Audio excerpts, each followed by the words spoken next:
Dear Marrowlings, welcome to this Psychiatry Recall video of INI-CET November 2025. I'm sure all of you had you done Q-banks or the videos or even revision videos or the MCQs. The questions would have been quite easy to tackle. There are about 5 to 6 questions which came in psychiatry and related topics. Here we have been assigned to take up 3 questions which specifically are dealing with psychiatry. The others would be taken up by the forensic and the pharmacology faculty.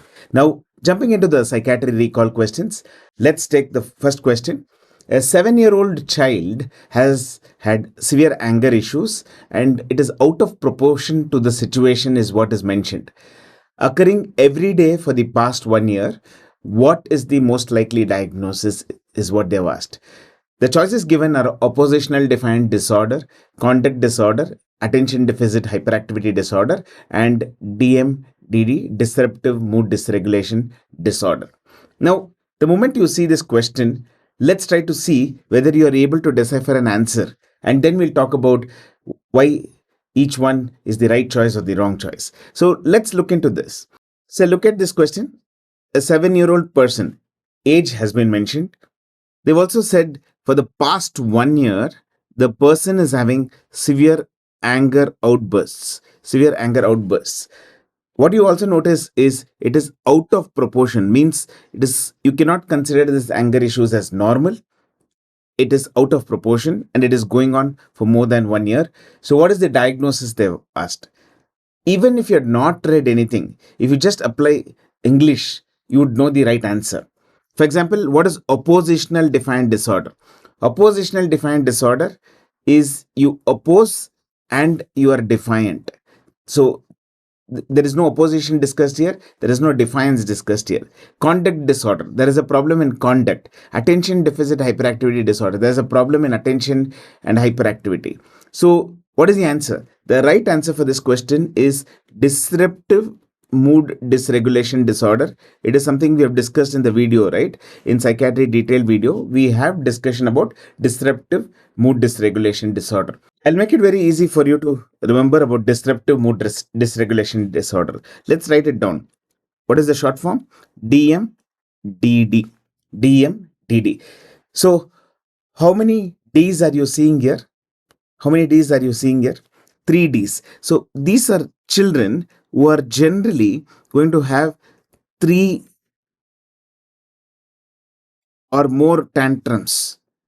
These are children who are going to have 3 or more tantrums per week, and they'll have continuous irritability. Continuous irritability. So let me draw it and explain to you. So these are children who will have constant irritability always. They're always irritable, and this continuous irritability will go on for more than 1 year duration. Will go on for more than 1 year duration, and that is what is also given in the MCQ exam. What happens in these children is, along with this chronic irritability which goes on for more than 1 year, they'll constantly have repetitive tantrums which keeps happening. Repetitive tantrums which keeps happening. And that is what is very characteristic of DMDD.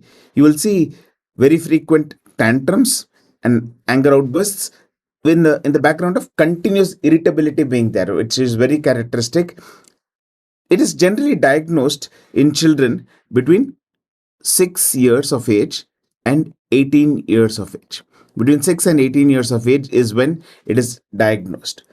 A lot of these children were diagnosed as bipolar disorder, not specific, and those but by nature, most of the times bipolar disorder is an episodic kind of an illness, right? What do you mean by bipolar disorder? Bipolar disorder is an episodic illness. You'll have a problem, then you will be okay, then you'll have another episode, okay, then another episode, okay. So these children were a little different. They used to always have chronic irritability, which is very characteristic, on which they should have these tantrum episodes going on and on and on. Then it is called as disruptive mood dysregulation disorder. As I already told you, the other choices are not the answer. Why? Because in ADHD, what happens? ADHD has 3 features, right? What? Poor attention, increased hyperactivity, increased impulsivity. What are the 3 core features? Poor attention, increased hyperactivity, increased impulsivity. In conduct disorder, what happens?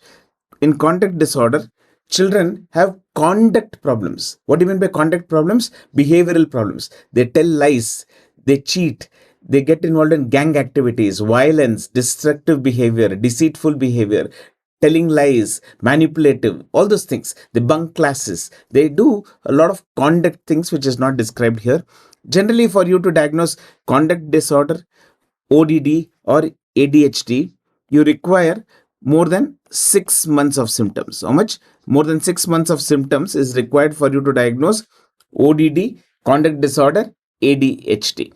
What is oppositional defiant disorder? As the name says, these are children generally around less than 10 years of age, but sometimes can happen as adolescent onset also, where they are oppositional, they are argumentative, they get angry and they don't listen to authority. If a teacher tells, if the principal tells, if the parent tells, don't do this, they would not listen. So they just oppose whatever is being told.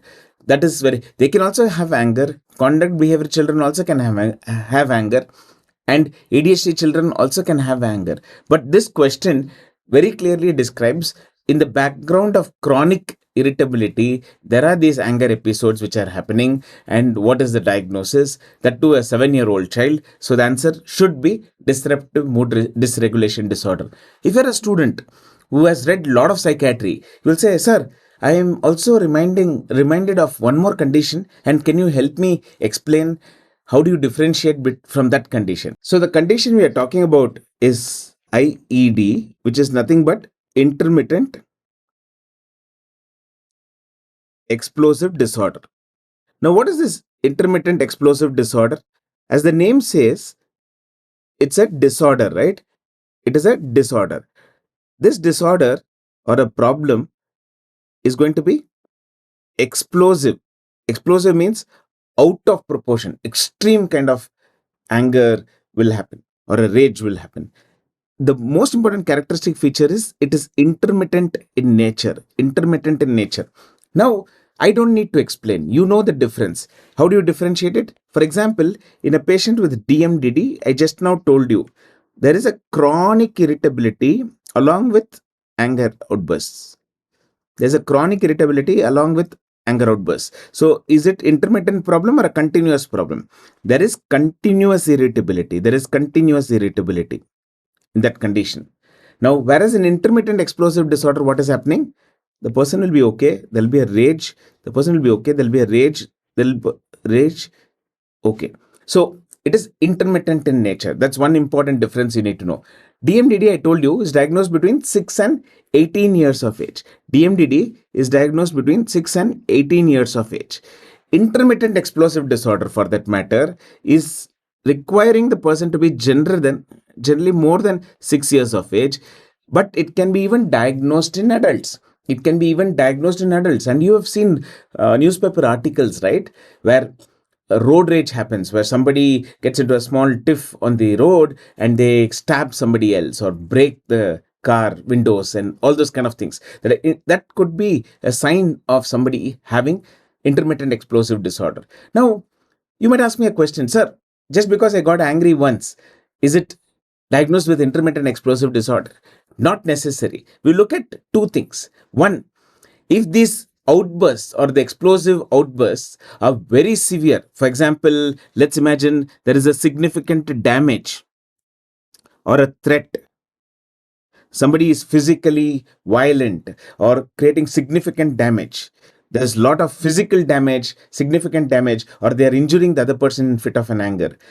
3 such episodes in 1 year is enough for you to diagnose intermittent explosive disorder. 3 such episodes are enough. But imagine the anger is not up to that level.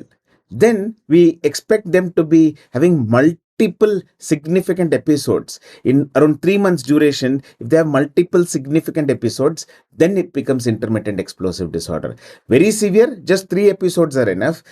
Milder forms of anger outbursts, if it's quite consistently, repeatedly happening for more than about 3 months duration, then we say, okay, then this person is having intermittent explosive disorder. And here it is more than 6 years required, but you can even diagnose this in adults. These are some interesting points you can learn. And let's jump into the next recall question. A female presents with sudden onset of visual loss. Sudden onset of visual loss following a road traffic accident. So, trauma could be the reason, injuries can be the reason, but they have ruled out ophthalmological, neurological examinations are normal. So, it doesn't look like injury being the reason. So, what is the problem? The important clue they have given here is what? The important clue they have given you here is she's not concerned about the visual symptoms. She's not concerned. She has sudden visual loss, but not concerned about the visual symptom. What is the diagnosis? Anybody would have read a little bit of psychiatry would easily answer the question: conversion disorder. Conversion disorder. But some of our students do get confused. Sir, is it not malingering? See, please understand and let me know whether it is malingering or not. What would happen in malingering? In malingering, what will happen? The person would deliberately create symptoms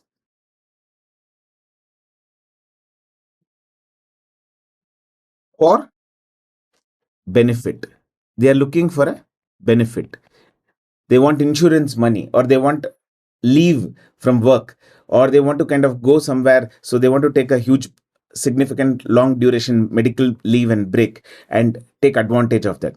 If they are doing it to deliberately create symptoms and get a benefit, then you call it as malingering. Have they discussed anything about this in the question? No. So it cannot be this. Now students can say, sir, why not factitious disorder?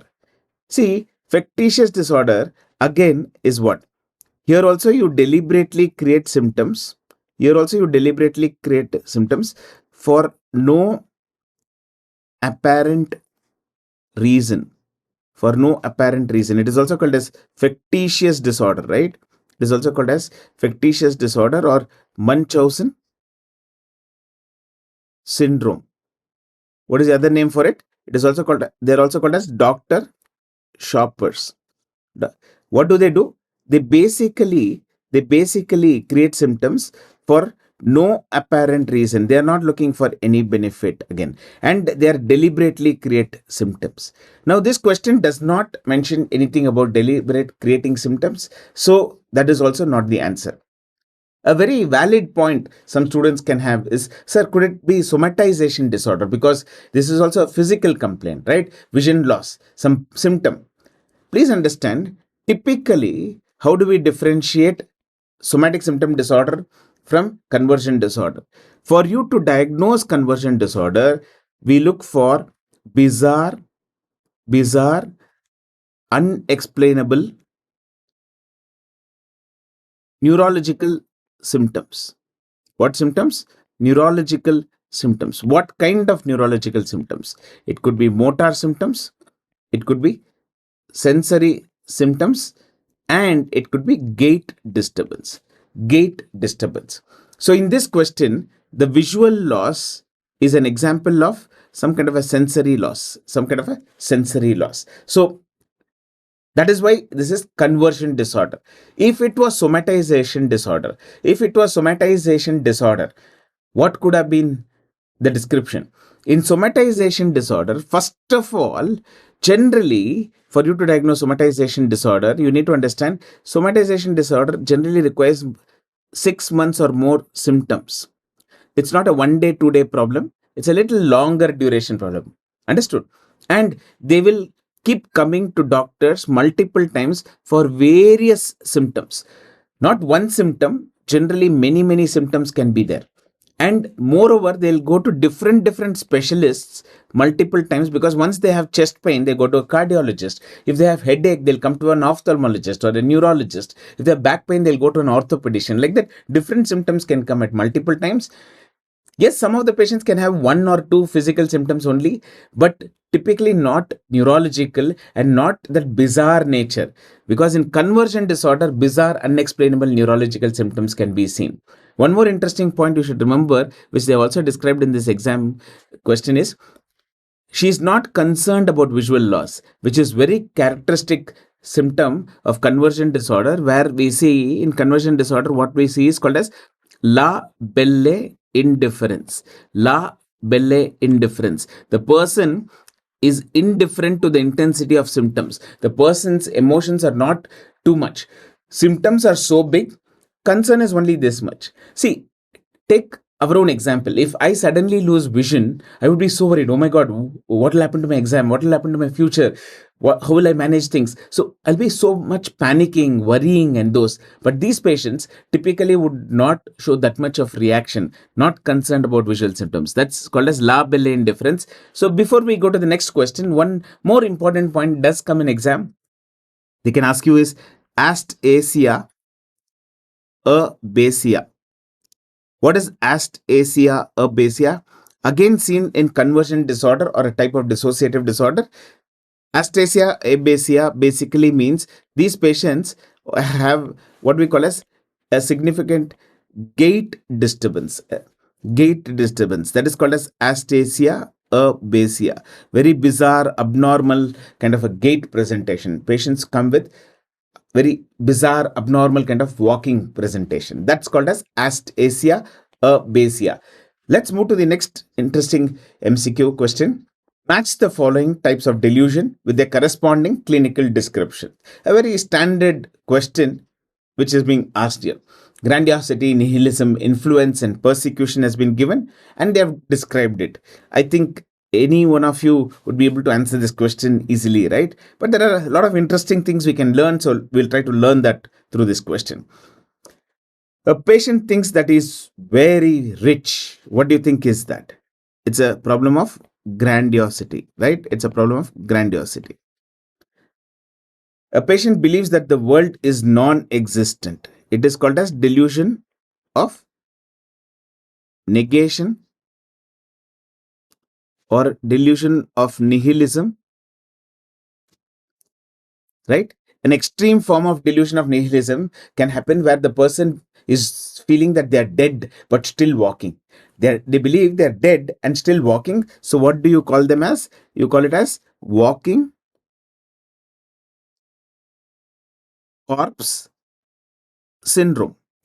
Walking corpse syndrome, where the person believes they're dead but still walking around and those things. That's walking corpse syndrome. Now, these things can happen in a patient of what we call as Cotard syndrome. Again, an MCQ which has come in the past. Cotard syndrome. So, this is an area where you should know a lot of things because they do ask questions. Cotard syndrome is nothing but severe depression with delusions of nihilism and nihilistic delusions. One form of delusion of negation or nihilistic delusion is walking corpse syndrome, which can happen. And of course, here we are talking about just nihilistic delusions. Next, the patient believes that the neighbors are planning to kill him. This is the most common type of delusions we see, right? What is the most common type of delusions we see? The persecutory delusions, or we simply called as paranoid delusions. Persecutory delusions or paranoid delusions. They believe neighbors are planning to kill them, relatives are planning to harm them, the boss is planning to harm them. Such kind of beliefs will be there. If it is false, fixed belief, then we think about persecutory delusion or paranoid delusion, which is the most common type of delusions we see in clinical practice. A patient believes his actions and thoughts are controlled by other people. Other people. Now, controlled. It is also called as delusion of control. It is also called as delusion of control. Here, the term they have used is delusion of influence. Less commonly used word. Commonly, what they use is delusion of control. So that is what is the answer for this. With this, I'm sure you will be able to describe yourself what is the right answer. Getting it? Now, few interesting points you should remember here is, as I already told you, Cotard syndrome is something they can ask in exam. Very commonly, there are a couple of other syndromes they do ask in exam. Let us also highlight that and wind up in this recall session. One of them, which is an exam favorite, is called as Ekbom syndrome. Ekbom syndrome, which is nothing but called as delusional parasitosis. Parasitosis. It is nothing but a type of restless leg syndrome. It's nothing but a type of restless leg syndrome. Something interesting they've asked in exam is, in these patients, they can have what we call as matchbox sign. This was an MCQ question which had come a couple of years back. Matchbox sign, where the patient will bring a small box or a matchbox and keep it on your table and go away telling, sir, there is something, don't take it. Now, when you open it and see, there would be nothing. But the patient would have thought they have caught some insects and brought it to you. The patients would think they have brought some insects to you and given. Actually, there would be nothing for them to catch, but they are all delusions, delusional parasitosis. They believe they've been infested by some parasites in their body. They believe there are some kind of insects in their body which is there around. Now, here they believe it. That is why it is called as delusional parasitosis. There are some patients who can experience what insects crawling underneath. They're experiencing it, they're feeling it. When they feel it, it is called as tactile hallucination. Can you understand the dance of words here? If I feel it, it is called as tactile hallucination, which happens in patients with cocaine bugs or cocaine psychosis or formication, right? Or formication. That's different. Where I am feeling, here I am believing that I'm infested with insects and parasites. So that is why in psychopathology, it's very important for us to look at the patient's description. How they describe these words is what will tell you what could be potentially happening. With this, we come to end of this recall video. Very useful, interesting questions being asked, and I'm sure all of you would have answered most of these questions, right? Thank you very much for your patient listening.